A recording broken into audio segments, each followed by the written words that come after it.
Hey everybody, Nick Espinoza, your chief security fanatic here, and today we actually have to talk about China because China may have access to the most powerful artificial intelligence hardware ever built, at least to date, and we may have violations of US law to actually thank for this. Now, this one is in the I'm keeping myself up at night thinking about these kinds of things because, well, the Terminator's got to come from somewhere, right? Now, this is coming from Anton Shilov of Tom's, and I think this is an important one. So bear with me here because there's a lot of moving parts. Now, the U.S. government has raised concerns about a company called G42. Now, they're out of the United Arab Emirates, or UAE, and they basically are a technology holding company that is building up a network of AI supercomputers with an absolute huge amount of firepower or performance. The company is apparently overseen by Sheikh Tahnoon bin Zayed of the UAE and has connections with Chinese firms that the United States considers security threats, such as Huawei. And if you remember, Huawei has been banned from providing infrastructure for the U.S. government here in the United States, as well as many other countries around the world, for fear that they could put back doors for surveillance for the Chinese government around the globe. Now, G42 is set to use CS2 hardware from a company called Cerberus, and Cerberus criticized NVIDIA for supplying artificial intelligence and HPC, or high performance computing, GPUs to quote unquote arm Chinese companies, and that's according to a report from the New York Times. Now, Cerberus's WSE2 processors are the largest chips that have ever been brought to market in the entire world, with 2.6 trillion transistors and 850,000 AI-optimized cores, all packed onto a single wafer-size 7-nanometer processor. And these basically come with the CS2 system. That is an absolute enormous processor. Kind of want one for my house, but I don't think I can afford it. Now, G42, is building several Condor Galaxy supercomputers based on the Cerberus's CS2 systems, or CG as they're calling it, Condor Galaxy. Now, the CG1 supercomputer, which is in Santa Clara, California, basically promises to offer 4 FP16 exaflops of performance for large language models, featuring up to 6 billion parameters, and offers expansion capability to support up to 100 trillion parameters through, obviously, upgrades. That, it just for perspective, is amazing. That's absolutely amazing. Like, imagine being like on a racetrack, with an F1 race car, and you show up with a freaking space shuttle, which has something like 35,000 horsepower compared to the 500 in the race car. That's absolutely nuts. Now, perhaps the most worrisome for the U.S. government in terms of CG1, even though it's located in the United States, it's only the first of 3 of these AI supercomputers. So obviously they've got CG2 and CG3 out there, and these are based on that Cerberus hardware. Now, on top of that, and meanwhile, G42 and Cerberus basically plan to launch 6 4 exaflop Condor Galaxy supercomputers worldwide. And that's why the CIA here in the United States is taking note. Now, under the leadership of Chief Executive Officer Peng Jiao, G42's expansion has been marked by notable agreements, including a partnership with AstraZeneca and a $100 million collaboration with Cerberus to develop, quote, the world's largest supercomputer. That's obviously nuts. AstraZeneca, if you recall, was in the COVID-19 vaccine race back in 2020 or so, and is a major player in biomedics, which means that having a supercomputer that can basically calculate models gives them a distinct advantage over everybody. And we are starting to see artificial intelligences and large language models start to look at things like cancer for early detection and figure out ways that humans simply haven't. That's very promising technology. You give it enough firepower, and this thing can make us last forever at some point. But here's the thing. Classified reports from the CIA actually paint a different picture.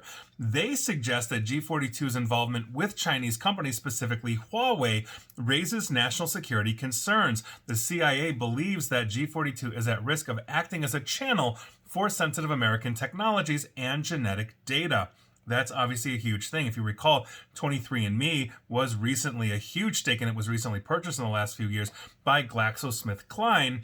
And so if you've given your DNA to 23andMe, this is something I've talked about in the past, that's obviously of concern because third parties can buy in. So what's stopping, for example, a shell company based out of the Cayman Islands that's owned by a holding company in China, just like Temu is, from buying this kind of buying this kind of data if we're not doing our due diligence. Now, Mr. Chow has basically been the focal point of the U.S. investigation, but the conclusions that the CIA have drawn so far in the document that basically was leaked are unclear at the moment. U.S. administration officials have held discussions with UAE officials and have urged them and G42 to distance himself from Chinese companies. The United States has even suggested it may enact sanctions against the company if it continues to associate with Chinese entities. And since these machines will be physically located outside of the United States and offer just an enormous amount of firepower for performance, the CIA believes that these could be used to train large language models, think like the chat GPTs of the world, for Chinese entities. And they may not necessarily have the scruples that we do in terms of putting filters on it. Now, as a result of this, G42 may now be at the forefront of a conflict between US and China. Now, G42 is also an important instrument in UAE's strategy to diversify its economy beyond oil. This is happening all across the Middle East and oil-rich nations as we move away from petroleum-based products to, other things as well, or the oil runs out, and so they're diversifying. And the UAE is strengthening their ties with China and Russia and reducing their reliance on the United States. Never a good sign if you're looking at it from the U.S. interest or even Western Europe, Australia, and others. Now, G42 declined to comment on the New York Times story about its Chinese partnerships and the U.S. concerns. And in a statement, G42 senior executive Talal Al-Qaisi basically highlighted the company's global tech collaborations, mentioning talks with Microsoft and works with Cerberus, which is set to replace its hardware that originates from Huawei. So there you go. Now, Mr. Al-Qaisi basically stressed G42's commitment to adhering to U.S. regulations, continuing ongoing discussions with U.S. agencies, and partnering with companies that align with their values in responsible AI development. So the question then becomes, what does responsible AI development mean to them? This is an open blanket statement. It's not sworn testimony, but the point is that we've got a company that is developing the largest supercomputers on the planet. We have a race. This is the next moonshot, people. This is literally what it is. First one that basically cracks this is a huge, huge thing. And we need firepower as we are developing artificial intelligence to train it as fast as possible, to have it calculate, or for lack of a better term, think as it's processing through its algorithms to basically make connections from one thing or the other. Basically, the country that owns that technology, the companies within that country that own that technology, have a huge advantage against others. Now, the UAE is a small nation, oil rich. They don't have the size and reach of a China, a Russia, United States, et cetera, and so it would make perfect sense for them to basically be partnering, but it also makes sense for them to play both sides of the table. If we've got a conflict coming between, let's say, the United States and China, and God forbid it's a shooting war, but let's say it's economic trade or whatever it is, and China comes out on top, then the UAE is positioned much more favorably because they've been working with China just as they're playing the other side of the table as well. So we're going to see what happens, but this is a race that's not going to stop. I'd love to hear your thoughts on this, but we're walking into, and I've mentioned this numerous times before, a very contentious election in 2024 where artificial intelligence is going to play a huge role in disinformation. And when we've got foreign countries developing literally like Ferrari on steroids with a rocket launcher level capability on this, as everybody's racing to do, what does that look like when we have free and open platforms like the Facebooks of the world where we can they can leverage that technology against us? And I think that is something that needs consideration. And so that is your news of the day.